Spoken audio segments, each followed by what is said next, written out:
አብርሃም እግዚአብሔርን ትቶ እንግዲህ አስበው ከእናት አባቱ ሀገር ማን እንደሆነ የማያውቀውን አምላክ ተከትሎ ወጥቷል። ዘርህን እንደ ምድር አሸዋ እንደ ሰማይ ከዋክብት አበዛልሃለሁ ተብሏል። ከዛ ሁሉ ጊዜ በኋላ ግን ልጅ አልነበረው እና በጣም ይገርመኝ አብርሃም 25 ዓመት ጠብቋል። ቃል ከገባለት በኋላ ወንድ ልጅን እሰጥሃለሁ ካለው በኋላ የሰጠው ከ25 ዓመት በኋላ 25 ዓመት ታግሷል እግዚአብሔር። በዛ ሁሉ ያለው ናፍቆት ታውቃለህ። በእግዚአብሔር እምነት አለው፣ የእምነት አባት ነው፣ እንደሚሰጠው እርግጠኛ ነው። ግን ናፍቆቱን አስበው እንደምታገኘው እርግጠኛውን ከሆነ ነገር ሲቆይ ይከብዳል አይደል? በዛ ሁሉ ትዕግስት ውስጥ ያገኘውን ይስሐቅ ገና ሳያጣጥመው የምትወደውን አንድያ ልጅን ይስሐቅን ሰዋልኛል። ምን ቃላቶቹ ራሱ ምን ያህል ፔንፉል እንደሆነ አስብ። የምትወደውን ብሎ እንደሚወደው አስታወሰው። አንድያ ልጅን ብሎ ከዛ ስሙን ጠራበት ይስሐቅን። ከዚህ ሁሉ ቃላት ግን መጨረሻ ላይ ያለችው ሰዋልኝ ምትል በሞሪያም ተራራ ሄደ ሰዋልኝ። አብርሃም እሺ ነው ያለው።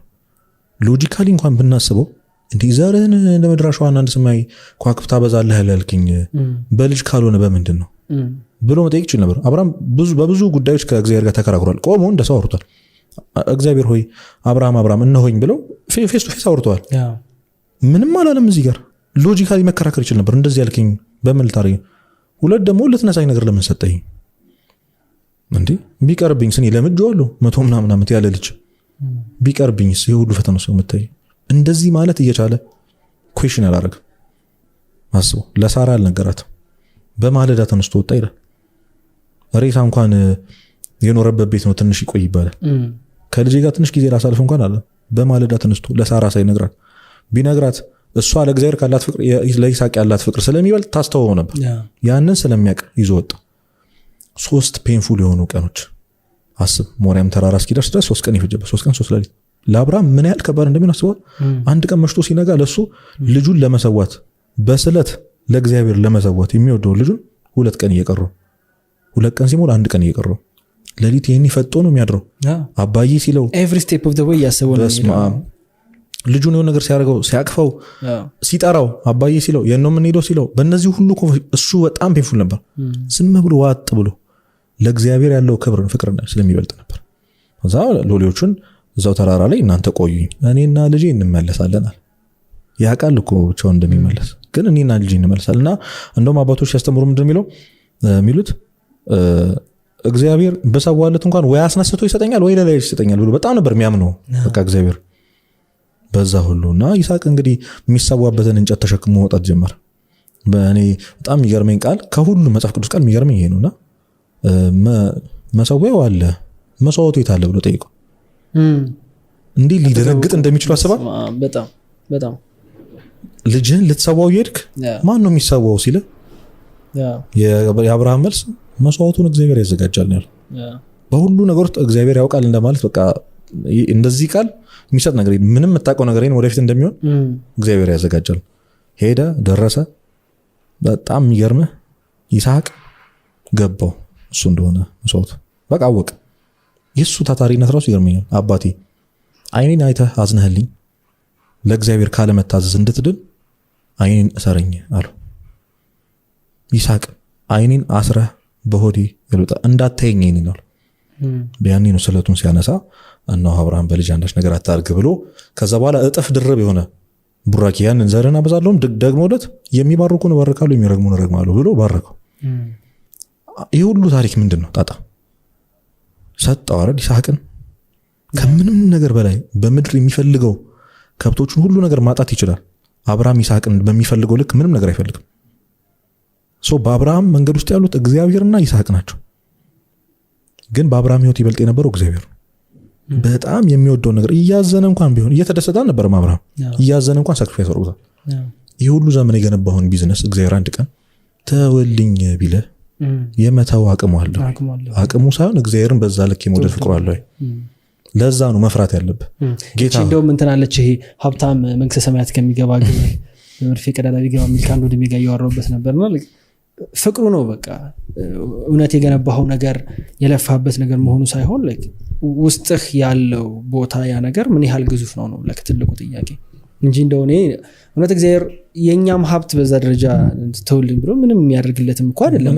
ጅስኛ ለፈተን ነው ምን ያህል ከኔ ጋር ነው የሚለውን ቼክ ለማድረግ ነው። በጣም ለዛ ነው ያ አሁን ሰው ይቺን ጥቅስ ነው የሚያውቃት እንጂ ከዛ በፊት ያለውን ስቶሪ አያርቅም።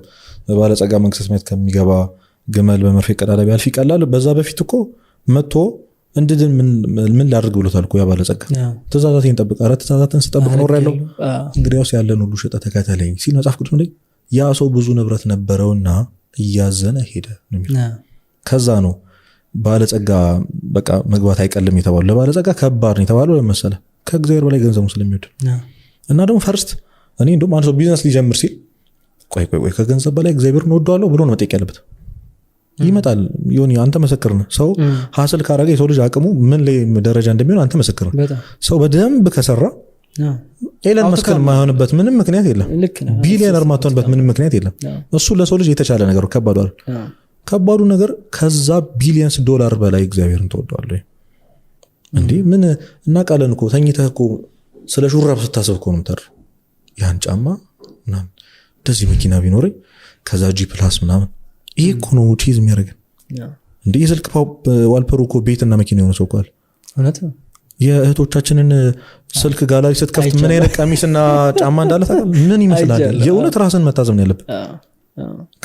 ከጌታ ከመድኃኒት ከመቤታችን ስላድኖ በላይ የቀሚስና የጫማ እንትን ያለው ከዚህ በላይ ምን አለ? ሰው አንድል ማድረግ አትችልም። እግዚአብሔርም ሲጠብቅ ነው። በጣም ከታገልከው ግን ይተዋል። ይሄ ነው ማለት በጣም ሀስል ካርክ ይሄ አላረ በቃ ለቀቀኝ ምናምን ካልክ ኦኬ ለፍላጎት ይሰጣል። እኔ እግዚአብሔር እንደው ለምኞታችን አሳልፎ አይስጠን። ይሄ ትልቅ ጸሎት ነው። ለምኞቴ አሳልፈ አትስጠኝ እንደማለት የተመኛትን ነገር ያሳያል። መውጣት የማትችልበት ደረጃ ላይ ደርሰህ እግዚአብሔር ከምን ሲጠብቅህ እንደነበር ይገባል። በሁለቱም መንገድ ይገባል። ታግሰህ ከጠበቅ ማለት የጠየቅከውን ነገር ሳይሰጥህ ታግሰህ ከጠበቅ የሆነ ጊዜ ያሳያል ከምን እንደጠበቅህ። ያኔ ግሬትፉል ትሆናለህ። ጭቅጭቅ አድርገህ ከተቀበልከው በኋላ በቃ እንደፈለግኩን ብሎ ከሰጠ በኋላ ከሆነ ጊዜ በኋላ ከምን ሲጠብቅህ እንደነበር ምን አለ ባልሰጠኝ እንድትል ያደርጋልና ስለዚህ ትክክለኛው ጸሎት ምን ይመስልሃል? እንደ ፈቃድህ እንድኖር ዳይ ጌታ ሆይ አንተ ሁሉን ታውቃለህ። ግን ደግሞ እኛም ደግሞ ፈቃድ አለን። አዎ እኛም ደግሞ ፈቃድ አለን። በፈቃዳችን ደግሞ የምናደርገው ነገር እግዚአብሔር ፈቃድ ይሁን እግዚአብሔር የሚወደው ነገር ይሁን ደግሞ ብዙ ጊዜ ደግሞ አናውቀውም። ተገልጧል። እኔ እግዚአብሔር ጽፎታል መጽሐፍ ቅዱስ በጣም ኤፍሬም ሶራይ ቅዱስ ኤፍሬም ሶራይ ውዳሴ ማርያምን የደረሰው ምን እንደሚል ታውቃለህ? ጸሎት ከእግዚአብሔር ጋር መነጋገር ነው አይደለም እግዚአብሔርን ማናገር ነው። እግዚአብሔርን እያነጋገርከው አይደለም እግዚአብሔርን እያነጋገርከው ነው። እና ጠዋት ጸለይህ ማታ መጽሐፍ ቅዱስ ማታነብ ከሆነ ተናግረህ ብሎ ሊጀምር ሲል ተተው እየሄድክ ነው። በቃኝ ማለት እኮ አውርተህ ማለት ልክ እግዚአብሔር ላይ ራስ ቆይ በምን ይመልስልህ ታዲያ ምን እያረክ ነው? በምን ይንገርህ? እውነት እስኪ አንተ ስብከት አዳምጠህ የህይወትን ጥያቄ መልስ አታገኝ። አንተ ጸሎት አድርገህ አንተ ሱባኤ ይዘህ እግዚአብሔር ስለአንተ ጉዳዩን ይፈቅደዋል አይፈቅደውም የሚለው ነገር በጣም ኮቪስ ነው። ቤተክርስቲያን በደንብ ታስተምረው የንስሐ አባትን ጸሎት አድርግ፣ አንድ ሳምንት ጸሎት አድርግ፣ ሱባኤ ግባበት፣ ያዝበት። እግዚአብሔር ሆይ ግን በጣም ወሳኙ ነገር ልንገር፣ የእግዚአብሔር ፍቃድና የራሳቸው ፍቃድ አለ አይደል? አሁን የወይን ጠርሙስ ውስጥ ወይን አለ እንበል። እሱ ውስጥ ማር መክተት ከፈልክ የመጀመሪያው ነገር ወይኑን ትደፋዋለህ አይደል? ታጥበዋለህ ብርጭቆን። ወይን እንዳይሸት ፀሐይ ላይ ታደርገዋለህ። ከዛ ነው ማሩ የሚገባው። የራስህ ፍቃድ ውስጥ የእግዚአብሔርን ፍቃድ መክተት አትችልም። መጀመሪያው ኒውትራል ነው ወይ? አንድ ልጅ አንድ አባት ጋር ሄድና የሁለት ሴቶች ስም ጽፎ ጠቅልሎ ይሰጣቸዋል። ማን ማግባት አለብኝ ብሎ ግራ ተጋብቼ ነው ለሁለቱም ፍላጎት አለኝ ይላቸዋል። እሳቸው ባርከው ምን ብለው ሲሰጡት ሲያየው አንድን ሞክራለህ ድጋሚ ምንም ቢመስሉ ያችን ይፈልጋታል ማለት ነው። በጣም በእርግጠኝነት የእግዚአብሔር ፍቃድ እየጠየቅኩ ነው የሚል ሰው የሆነ ፍላጎት አለው ለዛኛው ለራሱ ፍቃድ። ይቺ ልጅ እንዳገባ ጌታዊ ትፈልጋለህ፣ በቃ ያንተ ፍቃድ መሆን አለበት ምናምን ቢነጥቀው በነገራችን ላይ ያሱ ያማራል እግዚአብሔር እንዴ እኔ መች ባርክልኝ አልኩ እንጂ ምናምን። እና ኒውትራል ነህ ወይ? መጀመሪያ የእግዚአብሔር ፍቃድ ከመጠየቅ በፊት ጉዳዩን ከማወቅ በፊት አንተ ኒውትራል ነህ ወይ? ሄደህ አባቶች ጋር ወይም ደግሞ ሱባኤ ስትጸልይ ይህን አርግልኝ ሳይሆን አንተ የምትፈልገውን አድርግ። የምር ከልብህ አምነህ ነው እሱ የሚያደርገውን ነገር እንዲህ በቃ ፈልገህ ነው። ይህን ማወቅ አለብህ። ካልሆነ ባይዞ አይሳካልህ። እና ኒውትራል መሆንን ማረጋገጥ፣ ጸሎት መጸለይ። ከዚያ በንስሐ አባት ይነግርሃል እግዚአብሔር፣ በመጽሐፍት ይነግርሃል። በብዙ ነገር ፈቃዱን ገልጧል። በታክሲ ጥቅስ የህይወትን ጥያቄ ይመልስልህ ይችላል እግዚአብሔር። በነገራችን በማይረባ ያሬድ በትዳር እንዲህ ትል የተናቀችው ትል የሁሉም ሰው ቅድም እንዳልኩ ቅዱስ ጳውሎስ በብርሃን ስስ ምንም በማይረባ በብርሃን በመረብ በአሳ በሁሉም ነገር እግዚአብሔር ይመልሳል። ጸልየህ ግን ዞር ማለት የለብህም ነው። እና ቼዝ ታደርጋለህ አንተ የእግዚአብሔርን ፍቃድ ለማወቅ የምር ቼዝ ታደርጋለህ። ቁጭ ብለህ ታስባለህ። እኔ እግዚአብሔር በየቀኑ አስተማሪ ነው ብዬ አምናለሁ።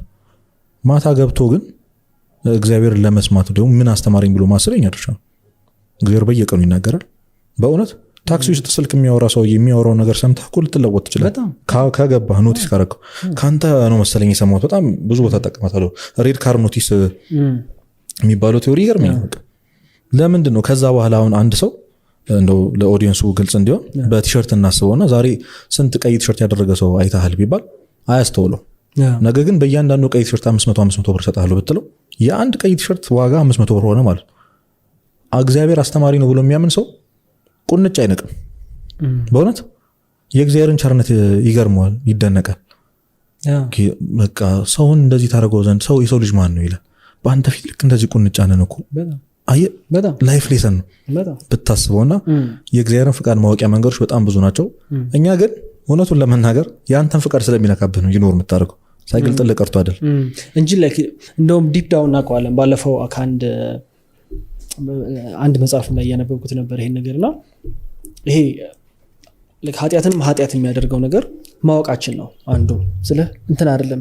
በእርግጥ ለካህናት አባቶቻችን ሳናውቅ በስተት ይላሉ። ሳናውቅ በስተት እያወቅን ደግሞ በድፍረት የሰራው ኃጢአት ይባላልና አብዛኛውን ነገር ግን ስህተት እንደሆነ እናውቀዋለን። ይነግረናል፣ በሆነ መንገድ ውስጣችን ይነግረናልና አንዳንዴ ራሴንም ምን ሳረግ ይዘዋለሁ መሰለህ ወይ ጸሎት እያደረኩ ይሄን ነገር በቃ ይሄ ነገር እንዴት ያልመጣው ምናምን ዲፕ ዳውን አውቀዋለሁ ምን እንደሆነ ችግሩ ምን እንደሆነ ዲፕ ዳውን አውቀዋለሁ። ምን መጋፈጥ እንዳለብኝ አውቀዋለሁ። የሆነ ኮንፍሮንት ማድረግ ያለብኝ ነገር አለ። ግን ከፍርሃት ይሁን ወይም ደግሞ ያን ነገር ሄዶ ከመጋፈጥ የሚመጣው አውትካም ምን እንደሆነ ካለማወቅ አንዳንዴ ደግሞ ሪአሹራንስ ትፈልጋለህ። አዎ ልክ ነህ እሱ ነገር ነው መባል ደግሞ ትፈልጋለህ አንዳንዴ።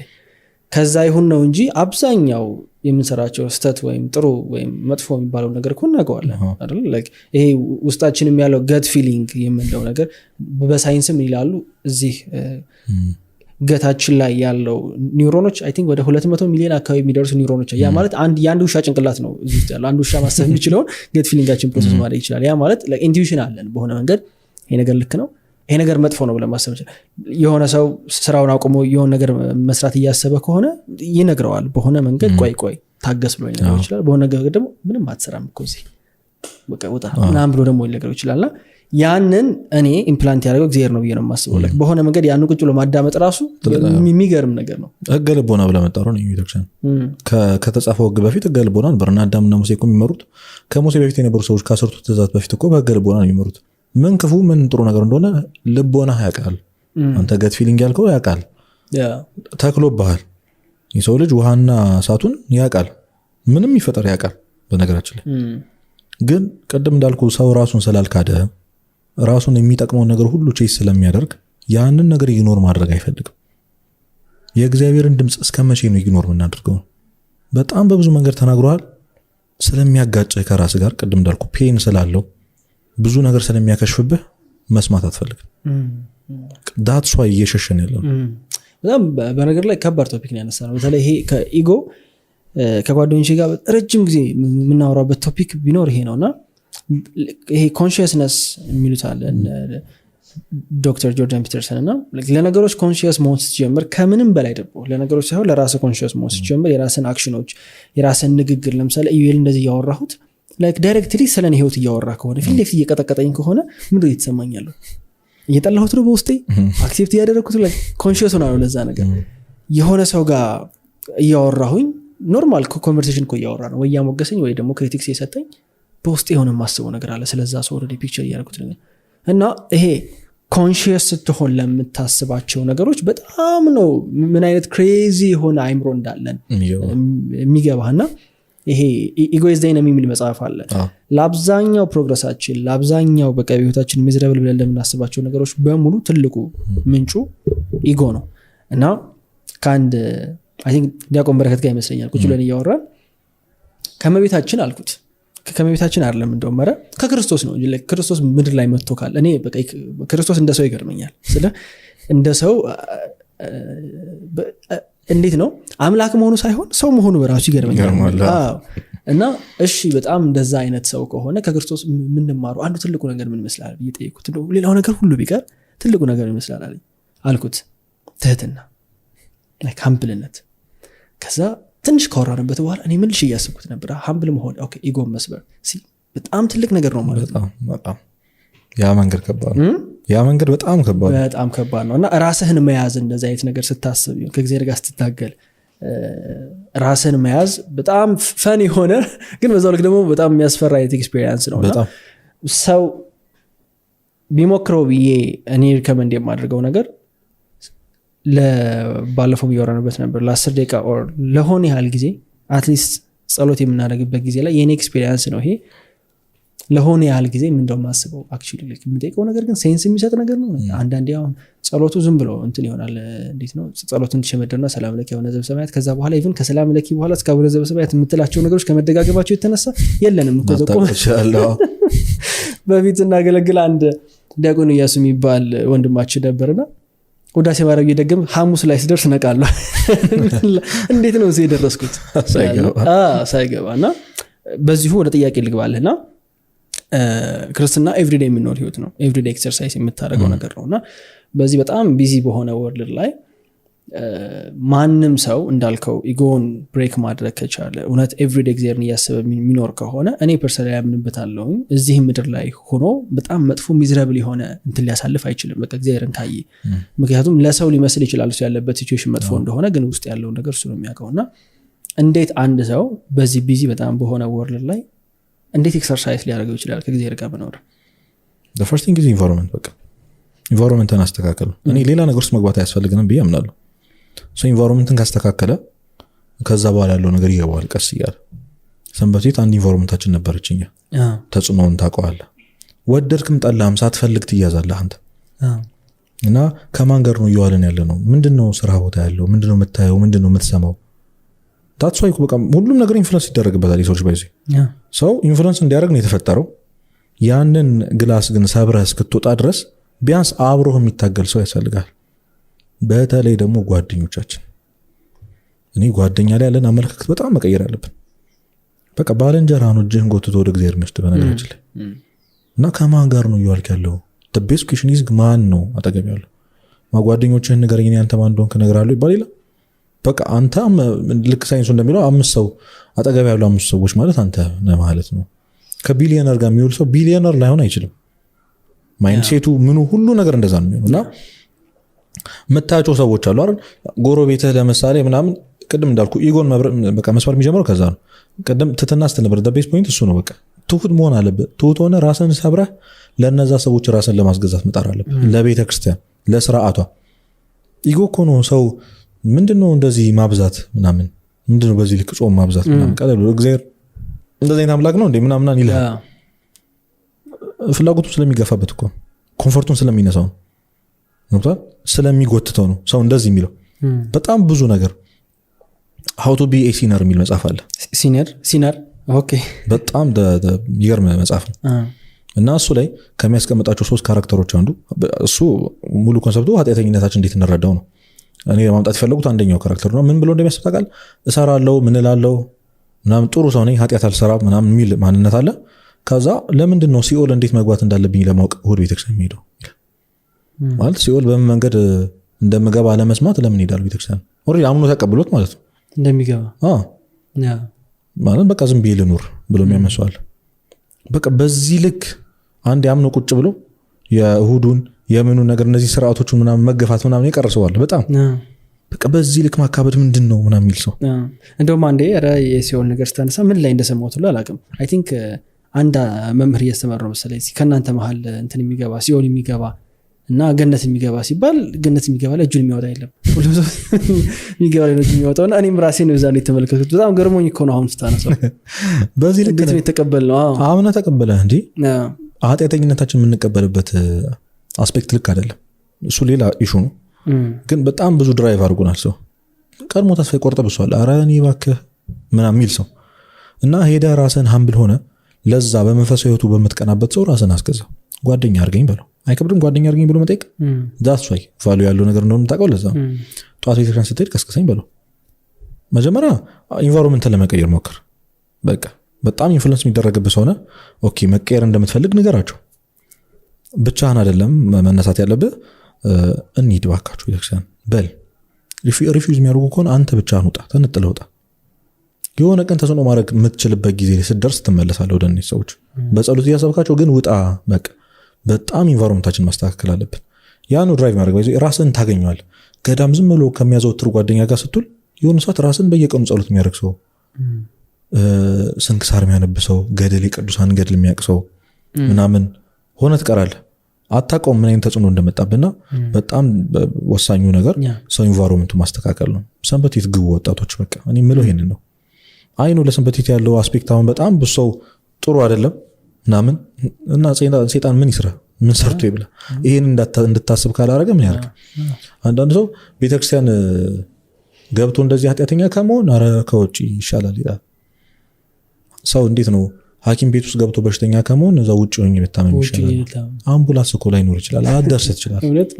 የመዳን እድል ያላቸው በነገራቸው ላይ ቤተክርስቲያን ውስጥ ያሉ ሰዎች ናቸው። ምንም ክፋታቸው ይብዛ ስጋው ደግሞ ፊታቸውን ይፈተተው። እነዚህ ሰዎች በአንድ እርምጃ ይቀድመዋል። በቃ ይሄንን ማወቅ። ቅዱስ ዮሐንስ ወንጌላዊ ከእናቱ ጋር ሆኖ ነበር ክርስቶስ የሚከተለው። ጴጥሮስ ደግሞ ከሩቅ ነበር የሚከተለው። አሁን ያላቸውን ቫልዩ እናውቃለን አይደል? ሲወራ ጌታን ስለመውደድ ሲወራ ማን ሜንሽን እንደሚደረግ እናውቃለን። ፈርቶ ከሩቅ መስቀሉን ፈርቶ ህመሙን ፈርቶ ነው ከሩቅ ሲከተል ነበር። አያዋጣም ከሩቅ መከተል ቤተክርስቲያን እና ቀረቡ ግቡ ራሳችሁን በየሆነ ማህበር በየሆነ ኮሚኒቲ ክበብ ራስህ በቃ አጥር አርገው የሆነ ማህበር ዘክር በየወሩ ሰፈር ውስጥ ካለ ቀስ ብላ ሰንበት ቤት ግባ፣ ቀስ ብላ አብነትን ተማር። አንቺም እንደዛ አድርጊ። በዛ ልክ ነው በቃ ሰው ኢንቫይሮንመንት ስታከር ሲመጣ ራሱን ድራይቭ ያደርጋል። ሰው ብቻውን ለመታገል ሲሞክር ነው ለመዳን በጣም የሚዘገየው። ሳበኝ ካንተም በኋላ እንሮጣለን ይላል መጽሐፍ ቅዱስ። ጌታን ሲጠይቀው ሳበኝ አለ። እሮጣለሁ አይደለም የሚለው እንሮጣለን ነው። ሰው ይዘህ የምትሮጠው ሰው አለ። እነዛ ክርስቶስ እየሳባቸው በአይንህ የምታያቸው ሰዎች እጅህን በቃ እንዲሰጡ ለምናቸው ይዘውህ እንዲሮጡ ወደ እግዚአብሔር ማለት ነው። አይ ቲንክ ክርስትናም ደግሞ የእንትን ነው የህብረት ነው። በህብረት ነው የሚሆነው ሁሉም ነገር። እኔነት እያልኳን ነበር if you are not saved I'm not saved ነው በቃ።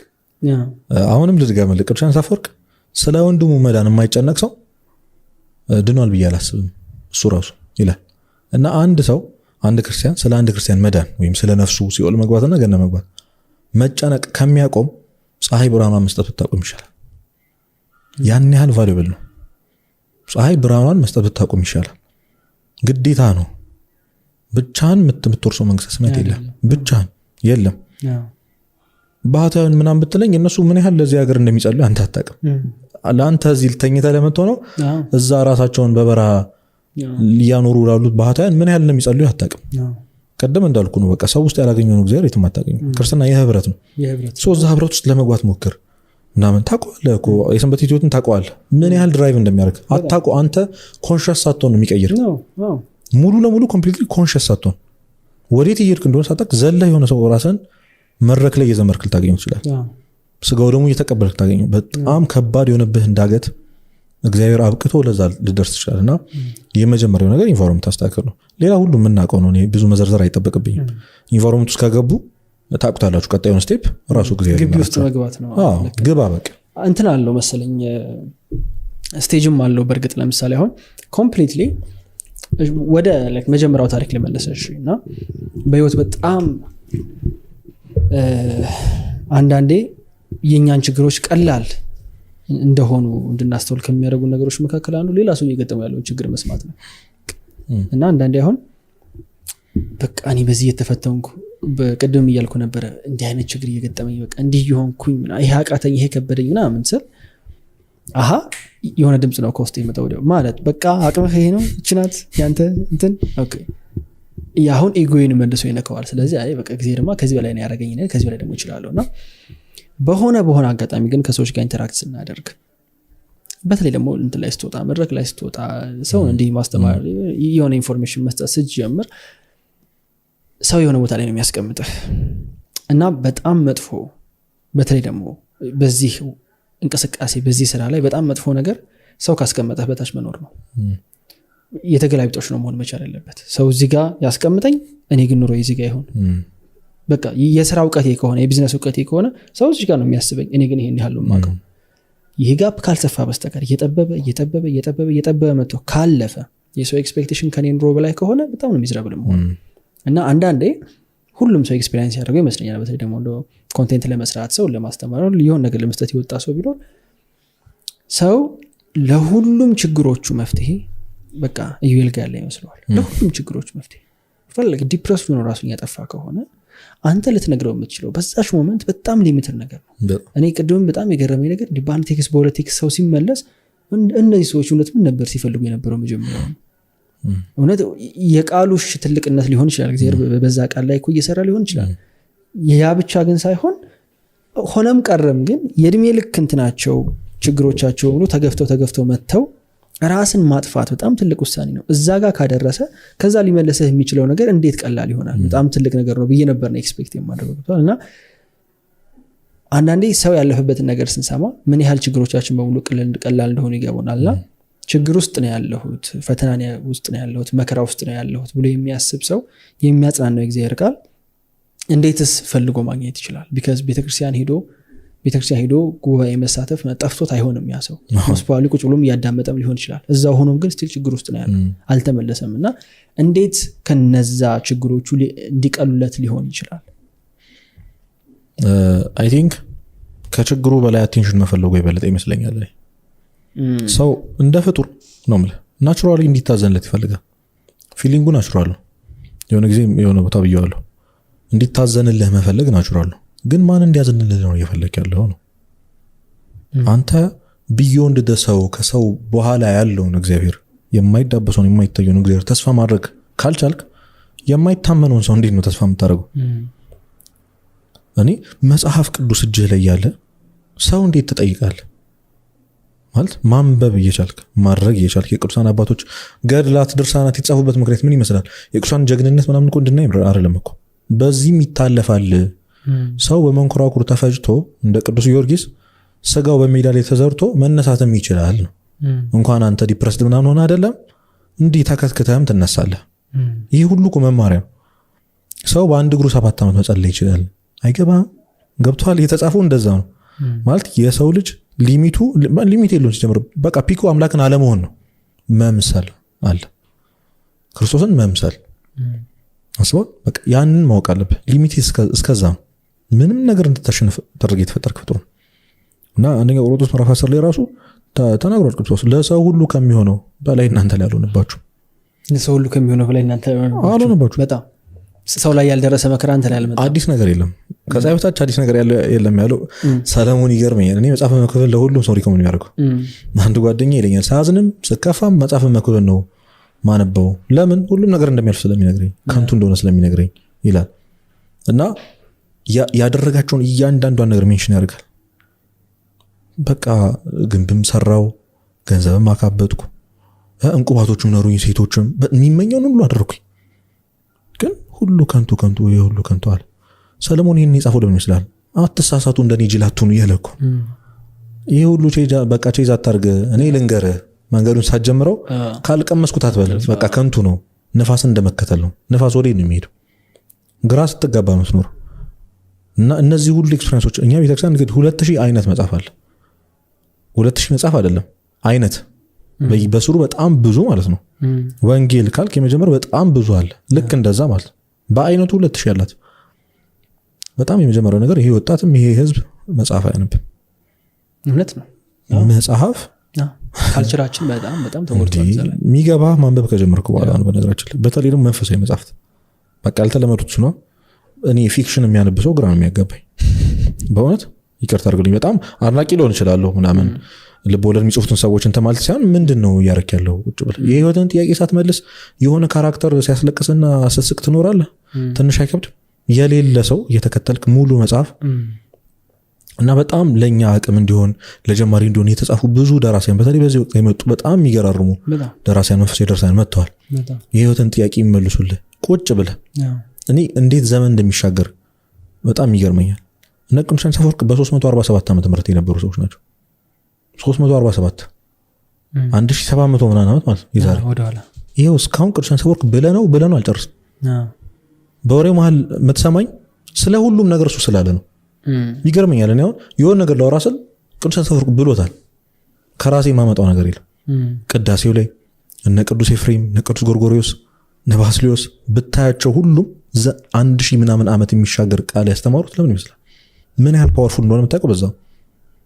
ሰው እነሱን ማንበብ እየቻለ እኔ መሻገር አለበት ብዬ አላምንም። ለዛውም እንደኛ ደካማ ምናምን የሚያየው ከአንተ እኩል ሰፈር የሚያደርገው አታውቅም እኮ ባይዞ እንደዚህ ያድነኛል ብለህ የምታስበው አንተ የምትታዘበው በሽታ ያለበት ሰው እኮ ምን የምርህን ነው በዚህ ነው ትፈተነው ሊል ይችላል ቢሰማን እኛን እና አንድ እሱ ነው። ሁለት ደግሞ የሰይጣን ዲስትራክሽን ሰይጣን አቅቶት የሚያደርገው ነገር ሰው እንድታይ ማድረግ ነው። ቅድም እንዳልኩ ነው ሶ the only አማራጭ ቃለ እግዚአብሔር ውስጥህ እንዳይገባ የሚያደርገው ዩኤልን እያሳየ ነው። ዮናስን እያሳየ ሰባኪውን እንድታደንቅ እያደረገ ነው። መምህራንን ማድነቅ ምናምን ሰውን ማወደስ መጥፎ ነገር ሆኖ አይደለም። እግዚአብሔርን ከከለለህ እግዚአብሔር ላይ ግድግዳው ከሆኑብህ ግን ኃጢአትህ ነው። አንደኛ እኛንም ዋጋ ማሳጣት ነው፣ የተናገሩንም ዋጋ ማሳጣት ነው። ቅዱስ ዮሐንስ አፈወርቅ አታጨብጭቡልኝ እንዳለው ማለት የእናንተ ማጨብጨብ በህይወታችሁ ስትኖሩ ነው እንዳለው ማለት እና ይህንን ማሰብ ያስፈልጋል። በጣም ወሳኝ ነው ለምሳሌ ይሄን የጠየቁ አንዳንዴ በትልቁም በትንሹም የሚፈተን ሰው ለሱ ያ ነው ማክሲመም። ለምሳሌ በጣም ሲምፕል በሆነ ነገር የስድስተኛ ክፍል ፈተና ያለበት ልጅ በቃ ለሱ ከባዱ ፈተና ያ ነው። ዩኒቨርሲቲ ፒኤችዲም ላይ ያለ ሰው ለሱ ከባዱ ፈተና ያ ነው። በቃ በደረስክበት ልክ ነው ነገሩን እያለፍከው መጥተውና አሁን ላይ ደግሞ ትግላችን ጦርነታችን እውነት ከሚታየው ነገር ጋር ብቻ አይደለም። በጣም በሚገርም ሁኔታ ላይክ ሶሻል ሚዲያ ስልካችን ላይ ያለው ኮንሱም እናደርጋቸው ነገሮች በሙሉ መቼ ጠልፈው መቼ ተመልሰው መጥተው ፈተና እንደሚሆኑብን አናውቅምና አሁን ላይ በጣም ብዙ ሰው በጣም ብዙ ወጣት በተለይ ደግሞ በዚህ በእኛ ጄንዚ ምንለክ እና ደግሞ ወደ መጨረሻዎቹ ሚሌኒያልስ ላይ ምናምን ያለ ሰው አይ ቲንክ ኤቭሪባዲ እየተፈተነበት ያለው ነገር የማስበው at some point የሆነ ጊዜ ላይ በጣም ከፍተኛ የሆነ ድብርት ከየት መጣ የማትለው እንዴት ልትቋቋመው እንደማትችል እንዴት ልትቋቋመው እንደምትችል እንዴት እንደምታልፈው የማታውቀው የሆነ ድብርት አለ። በቃ መጥቶ ይጫንባል። በደንብ ቁጭ ብለህ ፕሮሰስ አድርገህ ነገሩን በደንብ በታትነህ ኦኬ ሜቢ ይሄ ይሆናል ለማለት ደግሞ ብዙ ሰው አይደፍርም እንደዛ ለማድረግ እና የዛኔ ነገሮች የተደራረቡ ይመጡና ወደዛ አላስፈላጊ ወደ ዳይሬክሽን ያመጣልና እዛ አይነት ሲቹዌሽን ላይ ሰዎች ሲደርሱ ወይም ደግሞ ከመድረሳቸው በፊት ካንተ ጋር ሞር ኮሚኒኬት ታደርጋላችሁ ከእንደዛ አይነት ሰዎች ጋር እና የመልሳቸው ነገር ምን ሆኖ ታገኘዋለህ? እኔ ሰው ለዚህ ሁሉ ነገር መንስኤው ኢግኖር ያደረጋቸው ትናንሽ ፔኖች ናቸው። ማለት አንተ ኢግኖር ያደረከው ፔን አለ የሆነ ጊዜ ሲደብርህ ቁጭ ብለህ አለመደበርህ ራሱ በሽታ ነው። በነገራችን አለማዘንህ የሆነ ቀን ይጠብቅሃል። በጣም ተጠራቅሞ ነው የሚጠብቅህ። ስናወራም እያልኩህ ነበር ሰው አንዳንድ ሰው እስኪ ቢዚ ሁን ሳድ መሆን እስኪያቅትህ ድረስ ቢዚ ሁን ምናምን ሲባል ሰምተህ ታውቃለህ? ይገልሃል። ነገ መጥቶ ሳድነሱ ነገ ይገልሃል። ቢዚ ከሆንክበት ከስራህ በላይ የሚሆንበት ጊዜ ይመጣል። ለምንድነው ሰው እንደዚህ የሚወደውን ሰው ያጣን ሰው ይውጣለት ያልቅስ የሚባለው ለምን ይመስላል? ስለማይለቀው ነው። በኋላ ተመልሶ አንተ ስለሚመጣ ነው። እና ብዙ ኢግኖር ያደረግናቸው ይረብሹን የነበሩ ነገሮች ቁጭ አድርገናቸዋል። ታየው ሳለ ሲጠራቅም ትምህርት ላይ ተማሪው ትምህርቱ ላይ ትኩረት ሲያደርግ ሰራተኛው ስራው ላይ ትኩረት ሲያደርግ መታመም እያለበት ሳይታመም ሲቀር ለቦዲው ረፍት ሳይሰጥ ሲቀር እንዲሁ ኤክስተርናሊ ብናስበው እነዚህ ነገሮች ተጠራቅመው ሰውን በጣም ነው የሚጫኑት። ሌላው ነው በጣም ወሳኙ ነጥብ ብዙ ቦታ ብየዋለሁ። አውጉስቲን ሊቁ የሚናገረው ነገር አለ። የሰው እግዚአብሔር ሰው ልጅ ሲፈጥር በውስጡ አንድ ቫኪዩም አስቀምጧል፣ ባዶ ቦታ እና እሱን ከራሱ ከእግዚአብሔር ውጭ ማንም ሊሞላ አይችልም።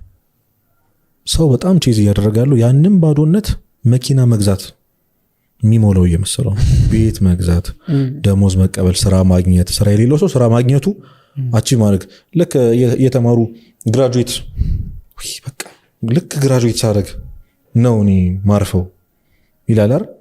ከመጀመሪያ ከግራጁዌሽን ቀጣይ ያለው ቀን ምን አይነት እንደሆነ ታውቀዋለህ መቼ። ልክ ስራ ሳገኝ ይላል ሶ ሞከርን፣ ብዙ ነገሮችን ሞከርን። አሁንም ያ ጭንቀት አለ፣ አሁንም ያ የባዶነት ስሜት አለ። ትላልቅ ቢሊዮነሮች ምናምን ሁሉም ነገር ሙሉ ነው ብለህ የምታስባቸው ሰዎች አላቅም በቃ ዝም ብሎ ይጨንቀኛል። ያንን ቫኪዩም ራሱ በራሱ እግዚአብሔር በሰጠው የፈጠረውን ቫኪዩም አንተ በራሱ በእግዚአብሔር ስላልሞላህለት ነው። ሶ ቦታ ይፈልጋል። እያስፈለገህ ያለው አሁን እየፈለግከው ያለው ነገር ሳይሆን እግዚአብሔር ነው። መኒ በቃ ከእግዚአብሔር በኋላ እስኪ ነገሮችን የምታይበትን ፐርስፔክቲቭ ታይዋለህ። እና ሰው ዝም ብሎ ይጨንቀኛል ምናምን የሚል ከሆነ ኃጢአተኛ ነህ እኮ እንዴት አይጨንቅም? ማለት ያልታረከው አምላክ አለ። አስበው ይሁን አሁን አንተ ከአባትህ ጋር ተጣልተህ ስራ ፌል አድርጎብህ ወይ ከእናትህ ጋር ጣልተህ ስትመጣ ኖርማል አትሆንም። ሰራተኞችም ጓደኞችም ምን ሆነ ነው ይሁን ዛሬ ምናምን ተረብሻል ምናምን አይ ላስነግራቸው ትችላለህ። ሰው ከእግዚአብሔር ጋር ተጣልቶ ኖርማል ሆኖ የሚውለው እንዴት ነው? ኮንሽስ ሆነ ታውቃለህ ምን ሆኜ ነው ማለት አለብህ እኮ ስስቅ ሊደብርህ ይገባል እውነት እኛ ሃፒ የሆነ ላይፍ ለመኖር ዲዘርቭ አናደርግም ንስሐ ያልገባ ሰው እውነት በኮንፊደንስ መሳቅ የለበትም እኔ እንደዛ ብዬ ነው ማምን እስከ ሞት ድረስ የወደደህን ጌታ አስቀይመህ እንዴት ነው አንተ ኖርማል ላይፍ ኖር ምንም እንዳልተፈጠረ ሰው ጠዋት ተነስቶ በልቶ ጠጥቶ ስራውን ሰርቶ ከጓደኛው ጋር ተዝናንቶ ቀል ተቀላልቶ ተጫውቶ ማታ እንዴት ይተኛል እዚህ ጋር ኢግኖር እያደረክ ያለውን እግዚአብሔር ግን አይተዋል ማለት በስስት ዛሬ ሊመለስልኝ ይችላል ብሎ የሚጠብቅህን እግዚአብሔር ግን አይተዋል ለሱ ምን ያህል ፔንፉል እንደሚሆን ገብቷል የሆነ ቀን ደግሞ ይረፍዳል በቃ ሲጠብቅ የነበረው ቀን ያልቅ ይሆናል እሱን አለማሰብ እኮ ትልቁ ችግር አሁን ይሄ ሁሉ ነገር እኮ እንደሚያልፍ ስለማታስበው እኮ ነው ማለት የፈለገ አሁን ያልከኝ ነገር እኮ ኢንተርናላይዝ ብታደርገው በጣም ስትሮንግ ነገር ነው ባይ ዘ ዌይ ያነሳው ላይክ ይሄ ሃፒ ሆነ ላይፍ ዲዘርቭ አናደርግም በጣም ስትሮንግ ነገር ነው ምክንያቱም ውስጥን ታውቀዋለህ ያደረከውን ነገር ስንት ይቀራል ያልከው ያስቀየምከው ስንት ሰው አለ ስንት የዘረፍከው ስንት ነገር አለ ያውም የደግዚያን ይቅር ያልክበትና ሌላው ይቅርና እንደው እኔ እውነት እንትን ራሱ ይሄ ንስሐ ራሱ ቀላሉ እንትን ይመስለኛል ቀላሉ ስቴፕ ነው እንደው እግዚአብሔር በጣም አቅሎት ነው እንጂ ንስሐ ምንም ለማያገባው ካህን ሳይሆን መሆን የነበረበት በጣም ስትሬት ፎርዋርድ ቢሆን እዛው ትላልካቸው ሰዎች ነበር መሆን የነበረበት የዛን ያህልም ከባድ አይደለምና ግን ይሄ ሁሉ ነገር እንደሚያልፍ አናስበው በቃ መጨረሻው ሞት እንደሆነ ለማሰብ ተዘክሮተ ሞት ማለት ተዘክሮተ እግዚአብሔር ማለት ነው በነገራችን ላይ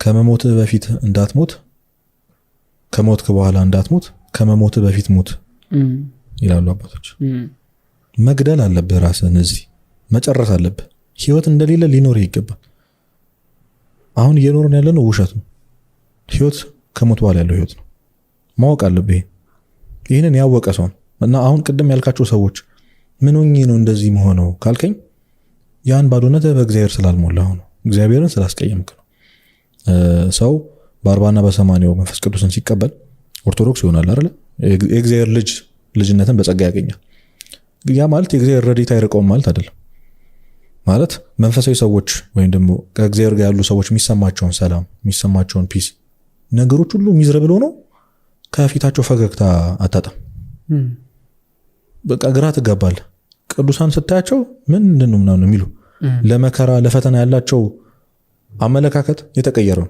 ሁለታችን ምን ፈተናለን እነሱ በፈተናው ሰፈር አያርጉም አንድ አባት መጽሐፈ መነኮሳት ላይ እየዞረ መነኮሳቱን ይጠይቃቸዋል ብዙ ቦታዎች አሉ እየዞረ ምን ይላቸዋል እግዚአብሔር እኮ ተወኝ ይላቸዋል ምን አርገህ ይሉታል አራኒ ምን ማለት አፈው እያለ በምን ይዞ ይደርሳል እና እሳቸው የጠየቁት ጥያቄ ግን ከሌላው የተለየ ነው በምን አወቅ አሉት ይሄው አንድ አመት ሙሉ ያመኝ የነበረው በሽታ ለቀቀኝ ፈተናው የለም መከራው የለም ጾሩ ቀለለ እግዚአብሔር ትቶኛል እንዲያባ እና እሳቸው ራሱ አለቀሱ አይ ፈተና መከራ እግዚአብሔርን መቅረቢያ መንገድ አድርገው ስለሚያስቡት እንዳንተ እንኳን ሰፈር አደረጉም ለነሱ መከራ ማለት ከእግዚአብሔር መራቅ አይ እንዲያዝኑ የሚያረጋቸው እንዲያለቅሱ የሚያረጋቸው የነበራቸውን ሰላም የሚነጥቃቸው ኃጢያት ነው ለቅዱስ እኛ እንደዛ ስለማይመስለን እና የእግዚአብሔር ረድኤት ርቆን ነው እንደዚህ ምን ነው የሚያቅድ ሰው የሚያስብ ሰው እግዚአብሔር እንዴት ነው ቅዱስ ማካተት ያለበት ብለህ ታስባለህ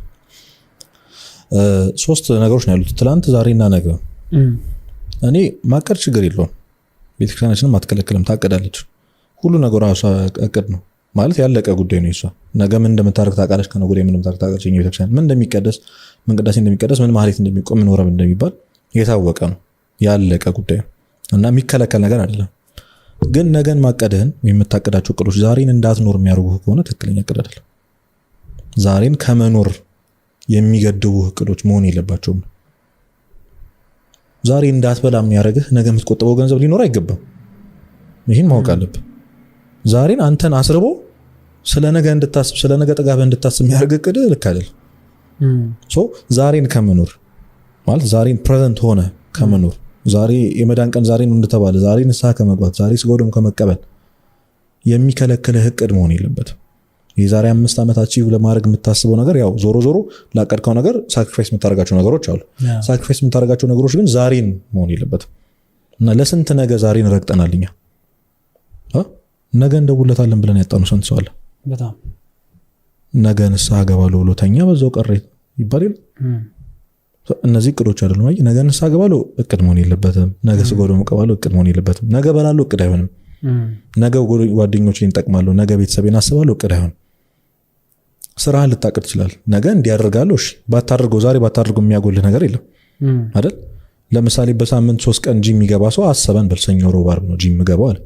ሰኞ አለመግባቱ አይገለውም ይሄ ሰውዬ። ፓስ መደረግ የሚችል ነገር ጂም ያን ያህል ህይወትህ እንትን አይደለም። ትፈልገዋለህ ግን ሮብ ማድረግ የምትችለው ነገር። ብትሞት የሚቀርብህ ነገር አለ። ብትሞት ግን ንስሐ ይቀርብሃል፣ ብዙ ነገር ያበላሽብሃል። ነገ ባትኖር እና ነገ ቃል አልተገባችልህ። ስለ ነገ አትጨነቁ፣ ነገ ለራሱ ይጨነቃል ያለው እኮ ጌታችን። ለዛ በጣም ብዙ ሰው ነገን በመፍራት ታውቃለህ። ነገን ፈርቶ ራሳቸው የሚያጠፉ ሰዎች እንዳሉ ማለት ገና ካሁኑ ሳይደርስብኝ የሚሉ ሰዎች አሉ። ኮሮና ላይ ሳይዛቸው ራሳቸውን ሳይጠፉ የነበሩ ሰዎች አሉ።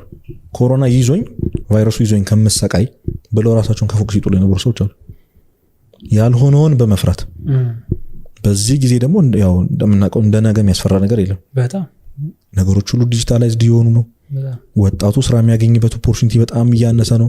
የሚያስቡት እነሱ ነው። ስራ እየጠፋ ነው፣ ትምህርት እየከበደ ነው፣ እንጀራ እየተወደደ ነው፣ ኑሮ እየተወደደ ነው። ምን እስኪ የትኛው ታዲያ ነገን ማሰብ በየትኛው መንገድ ነው ዛሬን የሚያኖርህ? ያለች አሁን ናት፣ አሁን ፕሬዘንት። እኔ ተርኒንግ ፖይንቴ ይህን ማሰብ ነው። በነገራችን ላይ በጣም ቅርብም እኛ ሞትን አናቆም ነበር፣ በቤተሰብም በምንም አናቆም እና ሰንበት ቤት ውስጥ በጣም የምንወደው ሰው ካጣን በኋላ የሁሉም ሰው ፐርስፔክቲቭ ይሄ ነገር ኤግዚስት ያደርጋል ማለት ነው። በዚህ ደረጃ ቅርብ ነው ሞት። የሚገርምህ ባይዞ ያጠገብ ሲደርስ ነው የሚታወቅ። ኦኬ ከዚህ በኋላ አላገኛትም አላገኘው ማለት ይህ ሰውዬ የለም ምድር ውስጥ ለአንዴና ለዘላለሙን ያጣሁት። ድምፁንም አልሰማውም፣ ፊቱንም አላየውም። ሪላይዝ ታርግ ትደነግጣል።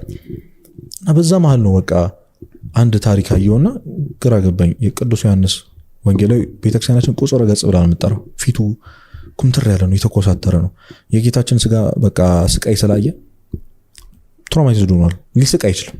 ዮሐንስ ሊስቅ አይችልም። አይቷል ፊት ለፊቱ እና እንደዛ ግን አንዴ ስቋል ትላለች እና ያቀመድ ነው። በመንገድ እየሄደ አንድ ሰው ልብስ ያሰፋልሃል እና ከልብስ አሰፊው ጋር ይጨቃጨቃል። ለአመት የሚሆነኝ ነገር ነው ወይ ጠንካራ ነው ወይ ያለ ይጣላሉ።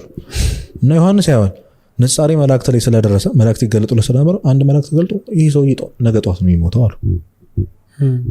እና ይህን ስቶሪ ስሰማ ደነገጥኩ። አጠገቤ አንድ ሰው ነበርና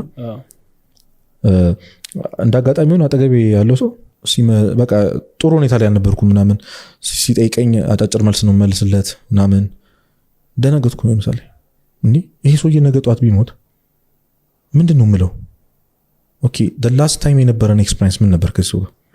ምክንያቱም ያንን ያጣነውን ሰው ማሰብ ጀመርኩና ለቅሶ ላይ ሳስብ ወይኔ ይቅርታ ሳልጠይቅሽ እያለ የሚያለቅስ ሰው አለ፣ ወይኔ ታመሽ ሳልጠይቅሽ የሚል ሰው አለ፣ እንደሰደብኩሽ ሄድሽ የሚል ሰው አለ።